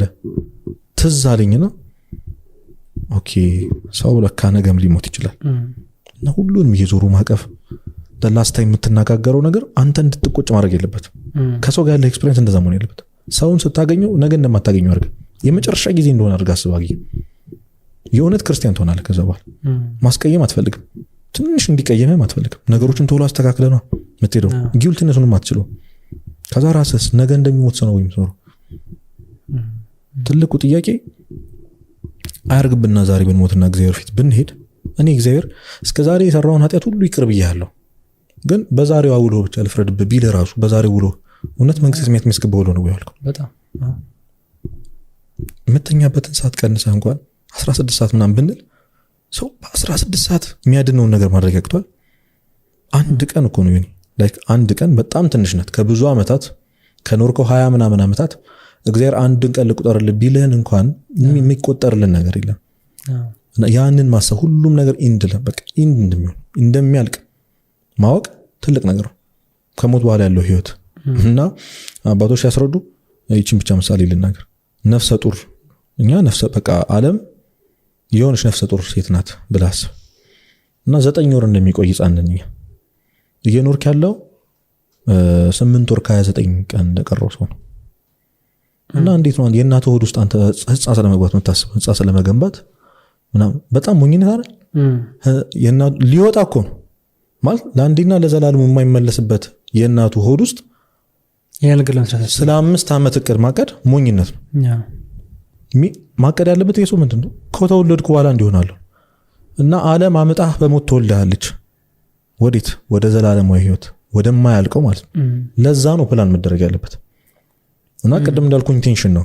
ሰው ያቅድ ማቀድ ያለበት ነገር እቅዱ ለነገው ለተባለው ለዘላለማዊ ህይወት የሚሆነው ነገር ካቀድክ ፎቅ መገንባት አሰብካ ፎቁን ነዳያን የሚመገቡበት ብትል አየ ለመዳን ነው ያርክ ያለው ኢንቴንሽን እግዚአብሔር እስከሆነ ድረስ ችግር የለም ፕላን አታርግም። መጽሐፍ ማሳተም የምትፈልግ ከሆነ ሰክሰስፉል የሆነ ደራሲ ይሆናለሁ ሚል ሐሳብ አለ፣ ህዝቡን እቀይራለሁ ወደ እግዚአብሔር አቀርባለሁ ሚል ኢንቴንሽን አለ። ይሄ እስከሆነ ድረስ የዛሬ ቢሊዮን ዓመትን ብታቅድ ትክክል ችግር የለው። እና ከሁለት አንፃር ነው ኢንቴንሽንህ እቅድህ ውስጥ ያለው ኢንቴንሽን አንተን ማጥቀም ሳይሆን ክርስቲያን ለመሆን ከዛ ለወደፊት ለዘላለማዊ ህይወት የሚሆንን ነገር ስንቅ የሚያደርግ። ሁለተኛው ደግሞ ዛሬህን የማይገልብህ እቅድ ነው መሆን ያለበት። ይህንን ካሰበ ሰው ምንም ቢያቅድ ችግር የለም። the reason behind በጣም ስትሮንግ ነገር ነው። ግን ቅድም ለምሳሌ ስለሞት አነሳና ምን ያህል እኮ ኢምፖርታንት እንደሆነ እኮ የምናውቀው ዌስተርን ወርልድ ላይ ትላልቅ ዲቤቶችን ከፍቶ የሚያከራክር ነገር እኮ ከሞት በኋላ ህይወት አለ ወይስ የለም ነገር ነው። ምክንያቱም ሊትራሊ አሁን ላይ ለምንኖረው ህይወት ሴንስ የሚሰጠውም የማይሰጠውም ይሄ ኮንቨርሴሽን ነው። በጣም በቃ የለም ከዚህ በኋላ ህይወት አይቀጥልም ብለህ ካሰብክ ይሄ ምንም እንትን የለውም። ምን ታረጋለህ? ምንም ሴንስ የሚሰጥ ነገር የለም። ዓለም ላይ በቢሊየን የሚቆጠሩ ሰዎች ይሄንን ማመን አቅቷቸው አይ ጭራሽ በቃ እንደዚህ የሚባል ነገር የለም ህይወታችን እዚሁ ነው የሚያልቀው የፈለግነውን ነገር አድርገን መኖር እንችላለን ወደዛ ማየት እንትን የሚገባዋሉና ኢቨንቹዋሊ እግዚአብሔር ሲረዳቸው ይመለሳሉ። ግን እኛ ደግሞ ክርስቲያኖች በተለይ እዚህ ምድር ላይ ለምንኖረው ኑሮ በሆነ መንገድ እግዚአብሔርን ምክንያት እያደረግን እንሰንፋለን። በጣም ያየሁት ነገር ነው ራሴም ላይ ሌላም ሰው ላይ ያየሁት ነገር ነውና እግዚአብሔር ሲፈቅድ እግዚአብሔር ባለቀና ብዙ ጊዜ እኮ ተብሏል። ቤተሰብም ሲሉ ሰማለሁ እኔም ራሴን ስል ብዙ ጊዜ ይዤዋለሁና ከዛ ግን እንዴት ነው እግዚአብሔር ሲፈቅድ የምናውቀው? ምን ማለታችን ነው? እግዚአብሔር ሲፈቅድ እያልን የምንተዋቸው ነገሮች እውነት እግዚአብሔር እንደው የእሱን ፈቃድ እየጠበቅን ነው ወይስ እግዚአብሔር ሲፈቅድ እያልን የእኛን ስንፍና እየሸፈን ነው? እና ይሄንን ከምን አንግል ታየዋለህ? አንደኛ። ሁለተኛ ደግሞ ምንድነው ማድረግ ያለብኝ? በቃ ምን ልስራ ምን ላድርግ እያለ የሚጨነቅ ሰው አለ። በሆነ መንገድ ደግሞ እግዚአብሔርን ያምናል። እግዚአብሔር አንተ ማጥለኛ አጥለኝም እኮ በቃ እዚህ ምድር ላይ አመጣኝ ለዚህማ አይደለም እኮ እዚህ አስቀመጥከኝ የሆነ ነገር ደግሞ እኮ ታረግልኛል ደግሞ እያለ የሚያስብ ሰው አለ ከእግዚአብሔር የሆነ ነገር የሚጠብቅ። ይሄ እንዴት ታየዋለህ? እግዚአብሔር ሲፈቅድ የማይፈቅዳቸውም የሚፈቅዱ ነገሮች ኦልሬዲ ኦብቪየስ ናቸው። በጣም በነገራችን ላይ ህይወታችን ላይ ሬር ነው ከአንድ ሺህ ሰው አንድ ሰው ነው የእግዚአብሔር ፍቃድ በቀጥታ እንዲጠይቅ የሚያደርግ ጉዳይ የሚገጥመው። በጣም ተጽፏል ተሰብኳል ያልተወራለት ነገር የለም ነው እኔ ያልተነገረ ያልተጻፈ ነገር የለም። በጣም ብዙ አለ። እውነቱን ተነጋግረን አምነ ሁሉን ነገር ፈትሸ እግዚአብሔር ስለዛ ጉዳይ በሆነ ቅዱስ ካላጻፈው ጉዳዩን ያኔ ሜቢ መብት ሊኖር ይችላል። ቁጭ ብለ ራሱን እግዚአብሔር መጠበቅ ማለት ነው። ግን ነግሮሃል ቼዝ አርግ እስኪ መጀመሪያ አንተ ተራመድ ፈልግ እግዚአብሔር ምንድነው ለአንተ ዓላማ አለኝ ይላል መጽሐፍ ቅዱስ ላይ። እግዚአብሔር ሰው ካለ አስቀምጦልሃል ማለት ነው። ግን ፈልጎ ማግኘት ደግሞ ያንተ ድርሻ ነው። አመጣ ይሄ ነው ብሎ በጆሮ አይነግርህ። ይሄንን ማወቅ አለብህ። እና እግዚአብሔር ሲፈቅድ ብለን ምን ሰንፍላቸው ነገሮች ካልፈቀደ ይከለክልሃል። አንተ ዝም ብለህ ሄድ። ካልፈቀደ ታውቃለህ። ስለዚህ ጀምረው ከዛ በኋላ ታውቀዋለህ። አዎ ሞክር፣ በቃ ሞክር፣ ጣለው። ካልሆነ ለምን አትተውም? ምን ችግር አለው? ጥሩ ኤክስፒሪየንስ ነው። ባይዘው የሆነ ነገር ጀምሮ መተው ራስህን ድሪምን ልክ ነው አይደለም የሚለውን ነገር ለማወቅ ማለት ነው። እና ደግሞ ራስህን መጠየቅ አለብህ። እግዚአብሔር ይወደዋል አይወደውም? ገት ፊሊንግ ስለኛ ነበር ህገ ልቦና ራሱ ይነግራል። ተዚህ ይለኛል አሁን ይሄን ነገር ያወቅ ግቢ እንጃ በልተን ምናምን እና አስተናጋጆቹን ሳያቸው መጣው አይደለም የሚወስዱት ግቢ ያው ላውንች ሄደን ነው የምትመልሰው። ስትመጣ ተቀበለ ነው መጣው እየዞሩ ነው የሚለቅሙት። እና አስተናጋጁ ማስተናገድ አይደለም ደካም የሆነበት ሄዶ ትሪውን መሰብሰብ ነው። ሶ ለምን አላግዘው የሚል ሐሳብ መጣልኝ። ግን ዊርድ ነገር ነው። ትሪ ተሸክመ በዛ ሁሉ ግቢ ተማሪ አልፈ ለአስተናጋጆች መስጠት ዊርድ ነገር ነው። ሶ ለምንድን ነው ማድረገው? የመጀመሪያው ኩዌሽን እግዚአብሔር ይወደዋል አይወደውም? እቺ ጥንቷ ነገር ላይ ራስን መጠየቅ አለብህ። አዎ ጓደኞቼ እንጫጫሉ፣ ሰው በጣም እንደውርድ ያደርኛል፣ ግን እግዚአብሔር ይወደዋል። ሶ ትክክል መሆኑን በእግዚአብሔር መውደድና ለመውደድ እርግጠኛ ሆን ካርል ድፍረቱን ለማግኘት ደግሞ እኔ ለሰው የምመክረው ነገር አንድ ነገር ለማድረግ ከሰው ጀጅመንት ከሉኝታ ለመዳን ይህንን ባድርገው አንድ ሰው የሆነ ነገር በማድረግ የሚመጣበት ትልቁ ሪስክ ቴክ የሚያደርገው ክፉ ነገር ሞት ነው። እሞታለሁ ወይ ትሪ መልሽ ያልኩኝ ራሴ። አብዛኛው በጣም አሪፍ አብዛኛው ፍራቶቻችን የሚያምሩት ወደ ሞት ነው። ግን አይገልህም። ሶ ትሪ መመለስ አይገለኝም። ሁለቱ ነገሮች በጣም ፓወርፉል ነው። እና ሳነሳው ከተንጫጫ ምን ልታረግ ነው ምናምን ልመልስ ነው ትሪ ለምን ምን ችግር አለ በግስ ኧረ አንተ ምናምን በኮንፊደንስ ሰውም እያየኝ ነው ምናምን ከዛስ እቺ ትንሽ ነገር ህይወት ላይ ትላልቁ ዲሲሽኖች ላይ ደግሞ ይመጣል። በህይወት የምትወሰናቸው ትልቅ ነገር ላይ ስትደርስ ይሄን ነገር እግዚአብሔር ይወደዋል ወይስ አይወደውም ውስጥ ራሱ ይነግራል። 2 ደቂቃ ሜዲቴት ብታደርግበት ይገባል። ሁሉም ነገር እንግዲህ መደጋገም አያስፈልግም። ሁሉም ነገር የሚከለለው በኢንቴንሽን ነው ብለናል። ለማን ብዬ ነው ማድረገው ብለህ ራስን ጠይቃ የሚመለስልህ መልስ የእግዚአብሔር ፍቃድ ነው። የእግዚአብሔር ፍቃድ የሚሆነው ስለ እግዚአብሔር ብለህ የምታደርገው ከሆነ ስለዚህ ሰው የሚጠብቀው የሆነ ይሄ በቃ እግዚአብሔር በፈቀደ ሰዓት እግዚአብሔር በፈቀደ ጊዜ የሚባል ነገር አንተ ነህ ጊዜውን ሴት የምታደርገው አንተ ነህ የምትሄደው። እሱ ካልፈቀደ ይነግርሃል። ጊዜው ካልሆነ ይመልስሃል። አያደርስም እዛ ነገር እዛ አትሄድም የሚባሉ እኮ የምንጠብቃቸው ነገሮች እኮ አሉ። እግዚአብሔር ከፈቀደ የምንላቸው ነገሮች አሉ። ግን ስንፍና ሊያደርግባ ይገባ። አሁን ንስሐ እግዚአብሔር ከፈቀደ አይባልም። ስጋው ደግሞ እግዚአብሔር ከፈቀደ አይባልም። ፈቅዶልሃል። ገብቷል። ግን ልጅ መውለድ ያቃተት ሴት ምናልባት እግዚአብሔር ከፈቀደ ልትል ትችላለች። ግን ቼዝ ማድረግ አለባት። እሷም ቢሆን መለመን አለባት። መጸለይ መሳል ሊኖርባት ይችላል።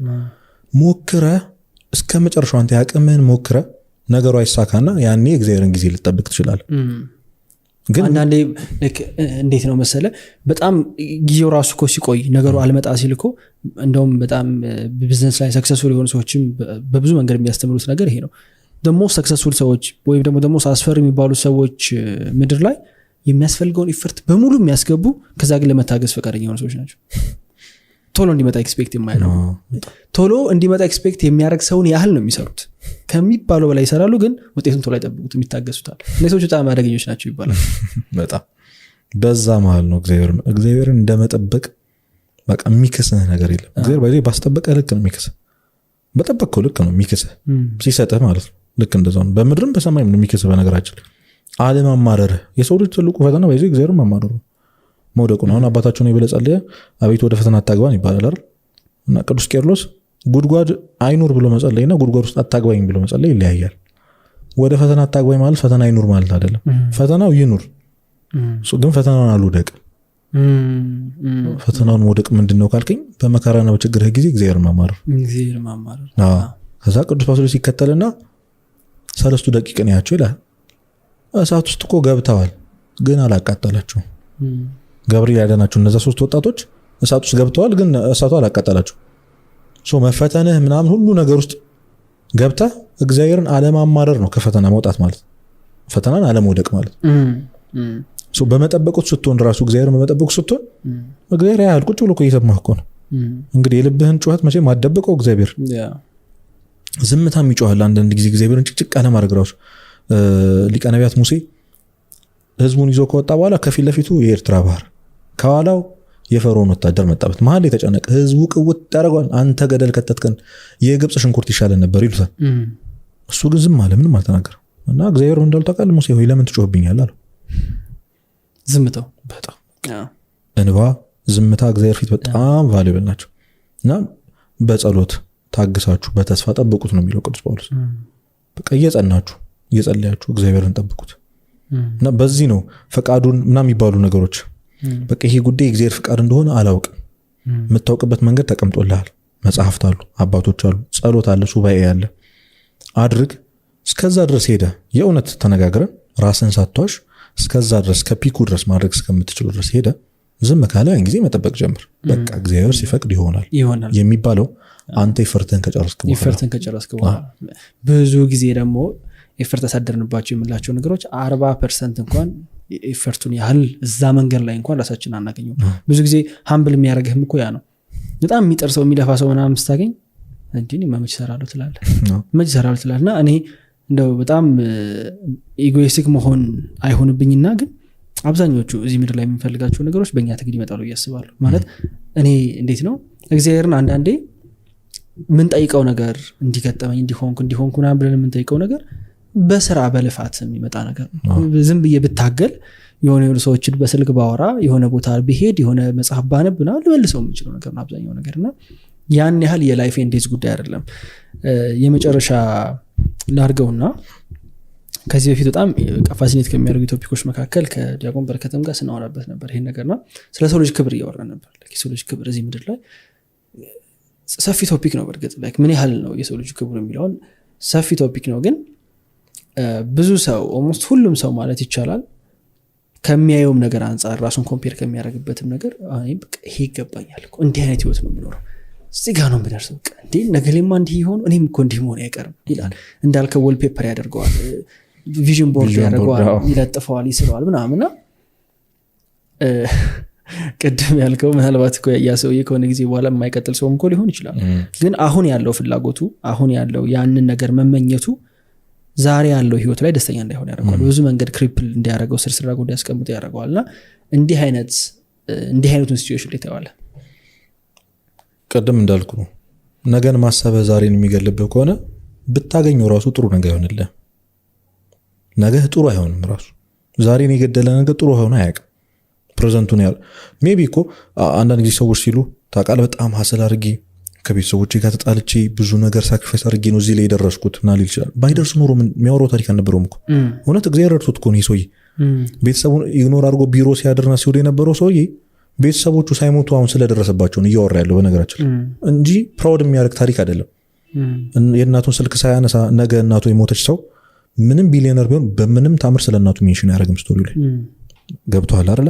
ነገህን የሚገልበት ሰው እዚህ ጋር ቫልዩ የሆነውን ሰውን የሚያሳጥህ ነገ ዛሬን የገደለ ነገ ብትይዘውም እንደው እግዚአብሔር ረድቶ ነው። እኔ እንደው ፕራውድ ሆናችሁ አታውሩ ነው የምለው። ማለት ይሄ አንዳንድ ሰው በልጅነት የነበረህን አንተ በብዙ ነገር የረዳህን ጓደኛህን ትተህ ያሳካው ቢዝነስ ምን ያደርግልሃል? እውነት ቢዝነስ እኮ አይደለም እንትን የሚሆን ያን ያሳየው ፍቅር ነው። ይቻላል። ለምን እንወሻሻለን? በጣም ይቻላል። አይ ነው ለብዙ ነገር ሳክሪፋይስ ማድረግ ሊኖርብህ ይገባል። ግን አንድን ጉዳይ ቫልዩን ለማወቅ ግዴታ ማጣት አለብህ ወይ? የብርሃንን ቫልዩ ለማወቅ መጨለም አይጠበቅበትም እኮ። ብርሃን አይተህ እኮ እግዚአብሔር ማመስገን አለብህ። ይህንን በጣም ወሳኝ ነው። ወደ ምን ዳይሬክሽን ልወስድ ነው መሰለ? የእንትን ጉዳይ እኮ ነው ክብራችን በዚህ ምድር የሁሉም ሰው። ለምሳሌ አሁን አንዳንዴ እሺ ስለ ራስህ ስታስብ ራስህን ስትጠይቅ እዚህ ምድር ላይ ትልቅ ነገር ልሰራ ነው የመጣሁት፣ ትልቅ ነገር ላደርግ ነው የመጣሁት፣ ጥሩ ነገር ይገባኛል፣ ደህና ህይወት ይገባኛል ብለህ ታስብ ትችላለህ። ከዛ ግን ሪያሊቲውን ስታይ ሁሉም ሰው ደህና ህይወት አይኖርም። ምንድን ነው ታዲያ ጉዳዩ? ማለት ለሁሉም የተሰጠ ነገር ከሆነ ለምንድን ነው ያልደረሰው ይሄ ነገር? እሱን በጣም በጥሩ እንትን ልመልስ።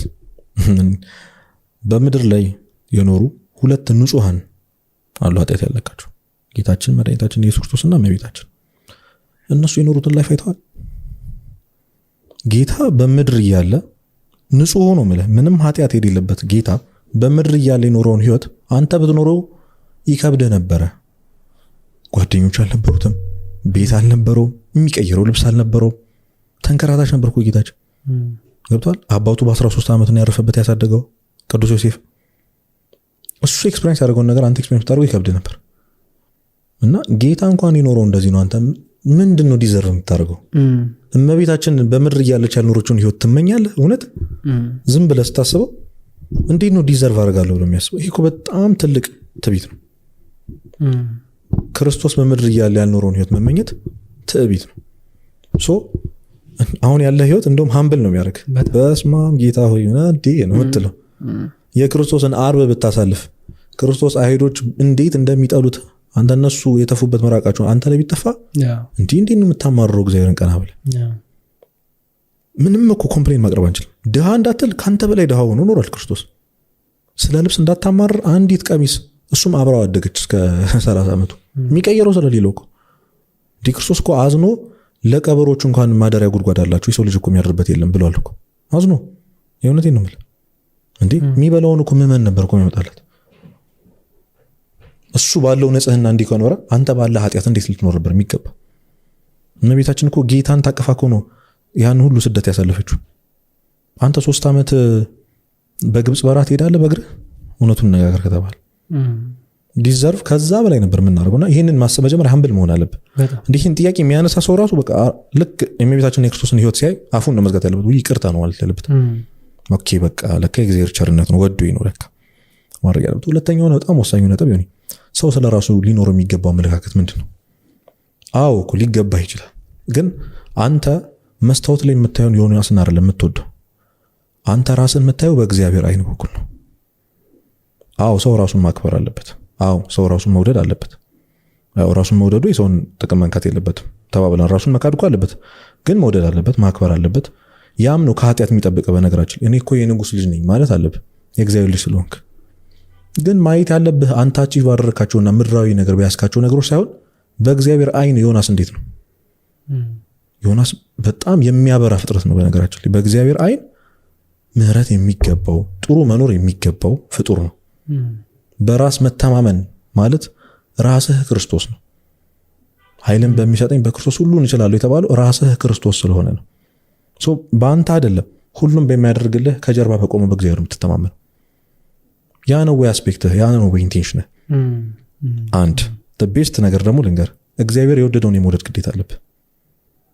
እግዚአብሔር ይወዳል አንተ። እግዚአብሔር የወደደውን የመውደድ ግዴታ አለብህ አይደል?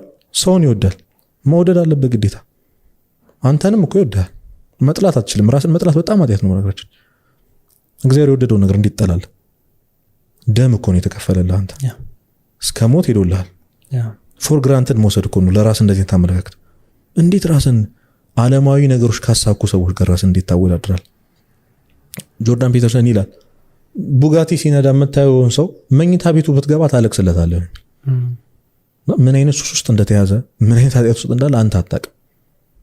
ከሁሉ በላይ ደግሞ ትልቁ ሰላም ትልቁ ሰክሰስ ሰው እግዚአብሔርን በህይወቱ በልቡ መያዙ ነው። ያ ሰው እግዚአብሔር ይኑሮ አይኑሮ በምን ታውቃለህ? እና በቃ ዓለማዊ ህይወት ምናምን በቃ እንፈልጓለን። ቅድም እንዳልኩ እመጸውታለሁ ምናምን ትላለህ፣ ግን አትመጸውትም። እመነኝ በቃ ከያዝከው ያጠፋሃል። እግዚአብሔር ያልሰጠ ስለሚወድ ነው። በጣም ከታገልከው ግን ሊለቅ ይችላል። አይልቀቅህ። በቃ እግዚአብሔር ሆይ ለምኞት አሳልፍ አትስጠኝ የሚባለው ለዛ። በዛ ልክ ለመሄድ አትታገለው። በቃ አምላክህ እሱ ለአንተ እንድትኖርለት የሚፈልገውን አይነት ህይወት ለመኖር ጣር። እሱን ቼዘርክ እንዴ አውራው የት ነህ ጌታ ሆይ በለው። እውነት ታክሲ ውስጥ ምናምን ሆነ ልክ ነኝ ግን ማለት እኮ አለብህ። እና ከአንተ በተቃራኒ ነው እየሮጥኩ ያለሁት ወይስ ወደ አንተ ነው? እና አንዳንዴ ምን ይሰማኛል መሰለህ፣ በተመሳሳይ ጊዜ ወደ ክርስቶስም እየሸሸህ ከክርስቶስም እየሸሸህ ሊሆን ይችላል። በጣም ኮንፊውዝ ልትሆን ይችላል። ኢንቴንሽንህን አታምነው። የሆነ ሳሌ እኮ ተቀየረ ልትሆን ይችላል። እያገለገልክ መስሎ ሊሰማ ይችላል፣ ግን በጣም ትዕቢተኛ ሆነ ሊሆን ይችላል። ቆም ካላልክ ጉድህ ነው የሚፈለው። የሆነ ሳሌ ነገሮች ገደል ከገቡ በኋላ ትንሿን ዋርካ እንደተተከለች ሳትነቅላት ካደገች በኋላ አትነቅለው። መሀል መሀል መደንገጥ ያስፈልጋል። ምንድን ነው እያደረክ ያሉት? ጌታ ሆይ አንተ በምትፈልገው መንገድ ነው ወይ ሄዱ ያሉት? ማተር የሚያደርገው አንተ የምትፈልገው ነገር ነው። ፕራዮሪቲ እግዚአብሔር ነው። በቃ አንተ የምትፈልገው ነገር ነው። ልክ ሁሉ ነገሩን ለእናትና ለአባቱ የተገዛ ሰው አለ አይደል? መማር ሳይፈልግ ቢማር፣ መስራት ማይፈልግ ሲሰራ፣ እንደዚህ የሆኑ ሰዎች አሉ አይደል? ባትፈልግ እንኳን እግዚአብሔር ሆይ አንተ የምትፈልገው ነገር ምንድነው? በዛ ልክ ነው ለእግዚአብሔር መገዛት ያለብን። ያን ማወቅ ያለብንና ራሱን የሚያወዳድር ሰው በቃ በጣም በቃ መጥፎ ነገር ውስጥ ነው ያለው። ቲፍ ኦፍ ጆይ ነው አይደል? በቃ ራስን ማወዳደር ይሰርቃል። ደስታ የማይመስል ነገር እኮ ነው። እግዚአብሔርን በያዘ ሰው ልቀና ትችላለህ። እንደዛ ራሱ ጦር አለ። አሁን በመንፈሳዊ ሰዎች ቀንተው ራሳቸውን ለራሳቸው ያላቸው አመለካከት ዝቅ የሚሉ ሰዎች ራሱ ልክ አይደሉ። እግዚአብሔር አንተን እንዳንተ ነው የሚያይ፣ እንደ ዮናስ። በቃ ዮናስ ነህ እግዚአብሔር ፊት። እንደ ቤተሰቦቻችን የገሌ ልጅ አታየውም አይልህም እግዚአብሔር። እንዴ ገሌ የሰባቱንም ቀን ውዳሴ ማርያም ነው በቃ የምታደርሰው አንተ አቡነ ስሜት ብለህ እኔ ልቀርብ ምናምን የሚል እግዚአብሔር የለም። አቅምህን ያውቃል፣ ምን ያህል እንደጠርክለት ያውቃል፣ ይባርክልሃል። እሱን ብቻ ማየት እና ምን ያህል ደግ አምላክ ሩሩ አምላክ እንደሆነ አስበህ አይ እግዚአብሔር ይሄንን ይባርክልኛል፣ እሱን ይሄም ያስደስተዋል ብለህ ማሰብ አለበት። የሚፈልገው ነገር ኖሮ እኮ አይደለም፣ ትንሽ ጥረትን ሰበብ ነው የሚፈልገው አንተን ለማማር ስንል የነበረው እኮ ለዛ እኮ። እና ራስህን በእግዚአብሔር አይን ማየት ማለት ራስን አለማወዳደር ማለት እኮ። እግዚአብሔር የእንጀራ ልጅ አድርጎ እንደማያይህ ታውቃለህ አይደል? ሁላችንም ልጅ ነንና እግዚአብሔር ፊት ራስን በእግዚአብሔር ፊት ስታየው ሁሉ ከሁሉም ጋር እኩል ነው ይላል። የተሳሳበውት መኪና፣ የተሳሳበውት ቤት፣ የተሳሳበውት በቃ አቺቭ ያደርጉት ነገሮች የተሳሳበውት በእግዚአብሔር አይን ፊት ምን አይነት ሰው ነው? እሱን ካረጋገጥክ እግዚአብሔር ፊት ንጹህ ከሆንክ እግዚአብሔር ፊት የእሱ ልጅ ለመሆን የተገባህ ከሆንክ ምን ትፈልጋለህ? ሰው እግዚአብሔርን ከያዘ ምን ይፈልጋል? የልብህ ተስፋ ክርስቶስ ነው። ሰው እግዚአብሔርን ካልያዘ በምንም ልንወዳደር አይችልም። ባይዜ እግዚአብሔርን ከያዘ ሰው ጋር በምንም ልትወዳደር አትችልም። እሱ የዓለም ሁሉ ፈጣሪ ነው። ዓለምን በመዳፉ የያዘን አምላክ ከጎንህ እንደማድረግ ምን ትፈልጋለህ? ከዚህ በኋላ መኪናው ነዳይ ለምን አትሆን? ብዙ ቦታ ብያለሁ እኔ እግዚአብሔር ከሌለበት ደስታ እግዚአብሔር ያለበት ሀዘን ይሻላል። እግዚአብሔር ከሌለበት ሀብታምነት እግዚአብሔር ያለበት ምነዳይነት ይሻላል። እመኒ የአልዓዛርና የባለጸጋ ነብዩ ታሪክ እኮ እንደዛ በምድር ለትንሽ ጊዜ ነው የተሰቃየው አልዓዛር ሉቃስ ወንጌል ፍርፋሪ እንኳን አይሰጠውም ነበር ከቁስል የተመታ ምን አይነት አሰቃቂት እንደሆነ አስበው አሁን ኖረ ነው የሚባለው ግን ተገናኙ ላይ ተቃራኒ ሆኖ በአብርሃም እቅፍ ነው ያ ባለጸጋው በእጁ እንደዚህ ነክሮ ጠብ ያርግልኝ ውሃ ብሎ እስኪለምን ድረስ ዛሬ ረሳውን እዳይ ነገ ያስታውስህ አንድ ንጉስ በጣም ትልቅ ቤተ መንግስት እየሰራውልህ ነው ግን እዚች በረት ውስጥ ቆይ 15 ቀን ቢለ ያጣጣምክ ነው ቆዩ ሸታው በቃ ምድር እኮ እንደዚህ መንግስተ ሰማያት አለች ትንሽ ተቸገርልኝ እኮ ነው የሚልህ እግዚአብሔር በምድር ያለው መከራ ችግር ያልፋል ከሰው በታች መሆነ ያልፋል ትንሽ ጊዜ ነው በምድር በሰማይ ትልቅ ክብር አዘጋጅልሃሉ ይላልኩ ይሄንን የማያስብ ሰው ተስፋ ሊያደርግ ይችላል እና ለወጣቶችን የመናገር ፈልገው ነገር አንተ አንደኛ ዲዘርቭ አናርግም ትሁት መሆን አለብን የእግዚአብሔር ቸርነቱ ነው አሁን ባለበት ሁኔታ ራሱ እየበላ እየጠጣ ጥያቄውን ለመጠየቅ የሚያስችል አይምሮ ጤና እንኳን የሰጠ ማለት እኔ ምናምን ለማለት አንደበት ያስፈልጋል አይምሮ ጤና ራሱ ያስፈልጋል እንደዛ ለማድረግ እሱን የሰጠ ከሌላ ሁሉ አስበልጦ የሰጠ ሃምብል መሆን አለበት ቸር ስለሆነ ዲዘርቭም አናርግም ያንን ህይወት በቃ ክብርም ገንዘብም ጥላ ነው ስትሸሸው ይከተላል እግዚአብሔር ሳትፈልግ ሊሰጥ ይችላል በነገራችን ላይ በቃ ፈልጌ ነው ይላል ምንድነው ጌታው ይሆናል ልትል ይችላል አራኔ አልፈልግም ልትል ይችላል ገንዘብ ራሱ አይ በቃ እንድትሰራበት ፈልጌ ነው ሊል ይችላል እንደዚህ አይነት ሁኔታ ውስጥ ቅዱሳን እኮ እንደዚህ የሚገቡት ሊቀጳጳስ ሊያረጋቸው ሲፈልግ አይፈልጉም ነበር ይሸሹ ነበር ጎትቶ ያመጣቸዋል ባለጸጋ እንዲሆኑ ያደርጋቸዋል እና አብርሃም እነ ኖህ ሁሉም ባለጸጎች ነበሩ ባለጸግነታቸው ግን ለእግዚአብሔር ነበር አይበልጥባቸውም ነበርና ይሄን ወጣቱ ይሄን ማሰብ አለበት ሁሉ ጊዜ ራስህን በእግዚአብሔር ፊት ምን አይነት ሰው እንደሆንክ አስብ ለእግዚአብሔር የምታቆራው ልጅ ነህ ልክ እግዚአብሔር ኢዮብን ሲያይ ሰይጣንን አየው ባሪያዬን ኢዮብ ብሎ የሚቆራብህ ልጅ ነው እሱን ካረጋግጥ ምን ትፈልጋለህ የሚገርም ነው ምንም ነገር አልጨምርበትም ቆንጆ አድርገን የዘጋኸው በጣም ደስ ብሎኛል I'm really glad በጣም ነው ኢንጆይ ያደረኩት ቆይታችንን I wish ከዚህ በላይ ረጅም ሰዓት ብንገፋው ግን የሚመለከተውንም ሰው ደግሞ እንዳናሰለች በእርግጠኝነት ሌላ ቀን ተመልሰን ስመጣና ደግሞ በሌላ ቶፒክ ረጅም ጊዜ ያስተናወራለን ብዬ አስባለሁ እንገናኛለን ድጋሜ thank you very much እግዚአብሔር ያክብርልኝ